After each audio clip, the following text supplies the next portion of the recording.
സോപ്പും പൊടിയേ വെളുത്തിട്ട് പാറിട്ടോ, വെളുത്ത ഡ്രസ്സൊക്കെ വെളുത്തിട്ട് മാറും. പെൺകുട്ടികളെ കൈയൊക്കെ ഉണ്ടല്ലോ നല്ല സ്പോഞ്ച് മോലാവിട്ടോ.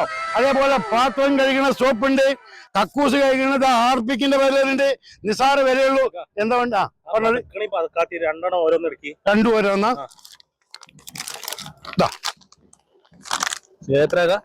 അതെന്താ 150 ഉറുപ്പിയുള്ളൂ. പൈസങ്ങളെ ഗാന്ധി കണക്കിൽ എഴുതിക്കോളൂ. അല്ല, ഒരുപാട് കണക്ക് കേട്ടിക്കണ്. ഈ ഗാന്ധി കണക്ക് അത് ഏത് കണക്കാണ്? അല്ല, ഇവരൊക്കെ ഇപ്പൊ ഇങ്ങനെ കാട്ടിയപ്പോ എന്റെ കുടുംബത്തിന്റെ അവസ്ഥ എന്താവും? നിങ്ങൾ അന്ന് എന്ത് സോപ്പും പൊടി എന്ത് പതക്കണ സോപ്പാന്ന്? അത് പതക്കണമെന്നില്ലല്ലോ. നിങ്ങൾ എന്ത് നോണേന്ന് പറയണത്? ഞാൻ വാങ്ങിയ സോപ്പും പതക്കണില്ല. നിങ്ങളിപ്പോ ഇത് ഏത് മാസമാണ് വാങ്ങിയത്? കഴിഞ്ഞ മാസം ജനുവരിയിലായി.